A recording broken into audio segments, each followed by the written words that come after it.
Assalamualaikum warahmatullahi wabarakatuh. Kembali lagi di channel saya Triwibowo Ilmu yang akan membagikan informasi seputar dunia pendidikan. Dan seperti di judul video ini, bahwa hari ini kita akan mengenal tentang bimbingan dan konseling. Kenapa sih kita perlu membahas tentang bimbingan dan konseling? Ada pepatah mengatakan bahwa tak kenal maka tak sayang. Kalian yang sedang menonton video ini barangkali adalah siswa yang baru masuk ke SMP, di mana di SD belum pernah mengenal tentang bimbingan dan konseling.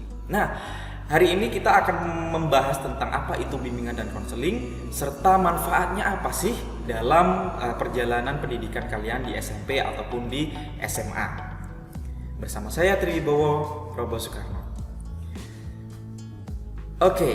Mungkin kalian pernah mengalami kondisi-kondisi seperti berikut ini. Yang pertama, dimarahi orang tua di rumah, dibebani pekerjaan oleh orang tua sehingga membuat stres.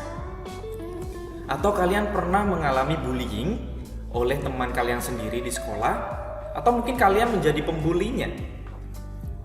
Atau kalian juga pernah mengalami kesulitan konsentrasi belajar, bingung karena tidak bisa konsentrasi, tidak bisa memahami mata pelajaran yang diberikan oleh Bapak Ibu guru. Atau kalian juga kebingungan menentukan cita-cita di masa yang akan datang. Nah, saat mengalami hal yang saya sebutkan tadi, apa sih yang biasa kalian lakukan? Mungkin sebagian besar dari kalian ketika menghadapi masalah akan diam dan pasrah. Ada juga yang memberontak sehingga marah ataupun tidak mengikuti aturan yang ditetapkan oleh sekolah misalnya. Atau kalian justru menghindar jika ada masalah dengan temannya, kemudian kalian menghindar untuk bertemu. Atau kalian ingin bercerita masalah itu, tapi tidak tahu kepada siapa kalian harus bercerita. Jangan khawatir. Nah, datang ke ruang BK dan selesaikan masalah kalian di ruang BK. Nah, BK itu sebenarnya apa sih? Jadi perlu dipahami bahwa bimbingan dan konseling adalah sebuah layanan ya, yang tugasnya adalah melayani, yang berfungsi untuk memfasilitasi perkembangan siswa secara optimal agar tercapai kemandirian. Sehingga ketika kalian sekolah nih ya di SMP selama 3 tahun, pasti ada masalah-masalah yang mengganggu.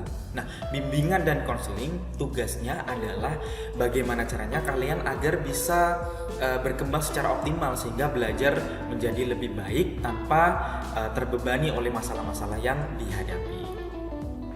Nah, bimbingan dan konseling ini ada 2 kata. Ada kata bimbingan dan ada kata konseling.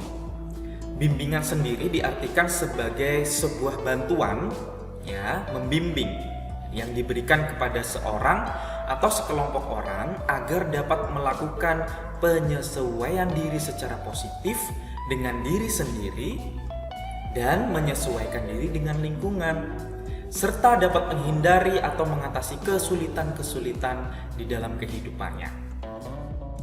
Kata yang kedua adalah counseling.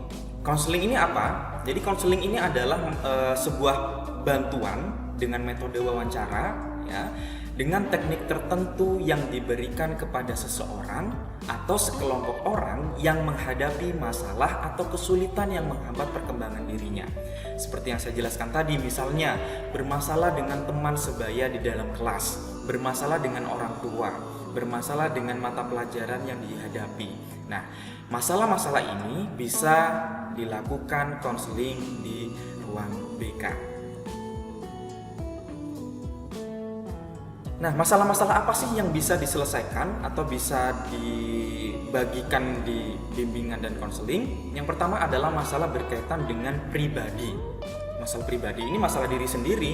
Contohnya, mudah emosi ya. Ketika marah tidak bisa mengontrol emosinya, tidak bisa mengontrol kemarahannya ya. Contoh lain misalnya masalah berkaitan dengan memahami diri sendiri, sifat diri, kepribadian, ataupun ingin mengembangkan potensi diri. Masalah yang kedua adalah masalah yang berkaitan dengan sosial. Sosial ini artinya hubungan dengan orang lain. Contoh, menyesuaikan diri dengan lingkungan baru seperti kalian yang sedang dihadapi sekarang ya, masalah bullying, masalah dengan teman sebaya dan lain sebagainya. Masalah yang ketiga adalah berkaitan dengan belajar. Contoh, sulit berkonsentrasi, kemudian ingin mencari tahu gaya belajarnya, ataupun ingin mengetahui tips bagaimana cara menghadapi ujian yang akan dihadapi. Dan permasalahan yang terakhir adalah berkaitan dengan karir. Contoh, kebingungan dalam memilih karir. Di masa yang akan datang saya ingin menjadi apa ya? Atau kalian bingung, sebenarnya setelah lulus SMP nanti saya akan melanjutkan ke sekolah mana ya? Atau masalah yang berkaitan dengan pengembangan diri. Nah, ada beberapa layanan di dalam bimbingan dan konseling. Yang pertama, layanan orientasi. Orientasi ini adalah layanan yang diberikan untuk mengenalkan. Contoh, orientasi tentang lingkungan sekolah, orientasi tentang guru-guru di sekolah ya. Yang kedua adalah layanan informasi. Kalian membutuhkan informasi apa? Misalnya informasi tentang sekolah lanjutan, informasi tentang perlombaan, dan lain sebagainya. Layanan yang ketiga adalah layanan penempatan dan penyaluran. Ini nanti berkaitan dengan misalnya kalian di dalam kelas duduknya harus diatur ya. Atau misalnya penempatan ekstrakurikuler, penempatan kelas, dan lain sebagainya. Berikutnya adalah penguasaan konten. Ada konseling individu, jadi dilakukan hanya untuk satu orang saja. Ada juga konseling kelompok, yaitu konseling yang dilakukan dengan beberapa orang, jadi saling memberikan masukan, saling memberikan saran, saling memberikan komentar. Itu adalah konseling kelompok. Kemudian ada bimbingan kelompok. Ada bimbingan klasikal. Jadi kalau bimbingan klasikal itu yang sudah terjadwal. Jadi ada yang dalam 1 minggu, ada layanan bimbingan klasikal selama 1 jam misalnya, ada yang 2 jam. Ada layanan mediasi, ya ini untuk memfasilitasi kalian jika bermasalah dengan orang lain. Misalnya kalian bermasalah dengan orang tua, nah BK bisa menjadi perantara menghubungkan kalian dengan orang tua agar memiliki komunikasi yang baik. Dan layanan terakhir adalah layanan konsultasi. Misalnya konsultasi ingin memilih sekolah lanjutan. Pak, saya setelah lulus SMP mau kemana Pak ya enaknya Pak ya? Pak, saya ke SMK atau ke SMA Pak ya? Nah ini bisa dikonsultasikan di dalam bimbingan dan konseling. Nah pertanyaan yang sering muncul adalah, saya ini pengen curhat ke BK, tapi gimana ya? Saya takut kalau curhat ke BK. Jangan takut, karena di dalam bimbingan dan konseling itu ada aturan-aturan bagaimana cara melayani siswa, melayani kalian. Tetapi selama ini banyak sekali kesalahpahaman dari orang-orang tentang bimbingan dan konseling. Apa saja kesalahpahamannya? Yang pertama, BK dianggap sebagai polisi sekolah di dalam sekolah, padahal BK bukanlah polisi sekolah. Ya, jadi BK tugasnya bukan untuk menghukum kalian, bukan untuk mencatat kesalahan kalian, mencatat dosa-dosa kalian, tidak. Tapi BK adalah bagaimana caranya agar kalian bisa terselesaikan masalahnya. Misalnya, kalian datang terlambat, sering terlambat masuk ke sekolah. Jadi tugasnya BK bukan menghukum, tidak akan. Tetapi BK akan membantu kalian bagaimana ya caranya agar kalian tidak terlambat lagi. Nah, kesalahpahaman yang kedua adalah sebenarnya BK itu bukanlah mata pelajaran. Jadi BK itu berbeda dengan mata pelajaran. Kalau mata pelajaran misalnya matematika, IPA, IPS, bahasa Indonesia, mereka memiliki nilai angka. Ya, tetapi BK tidak, karena BK sebenarnya bukan mata pelajaran. Tetapi apa? Bahwa BK itu adalah sebuah layanan. Kesalahpahaman yang berikutnya adalah takut kalau misalnya BK nanti saya diberikan ceramah, diberikan nasihat dan lain sebagainya. Tidak. Sebenarnya BK di dalam prosesnya tidak selalu memberikan nasihat. Jadi jangan khawatir. Nah, kemudian BK tugasnya apa? Jika kalian memiliki masalah, BK akan mendengarkan. Guru BK akan mendengarkan dan mengarahkan kalian, membantu kalian agar kalian bisa membuat alternatif pemecahan masalah. Jadi masalahnya akan diselesaikan dengan cara seperti ini. Nanti diskusi dengan BK. Oh, kemungkinannya seperti ini, hasilnya akan seperti ini. Dan yang terakhir adalah BK, ingat, tidak hanya untuk anak-anak bermasalah saja.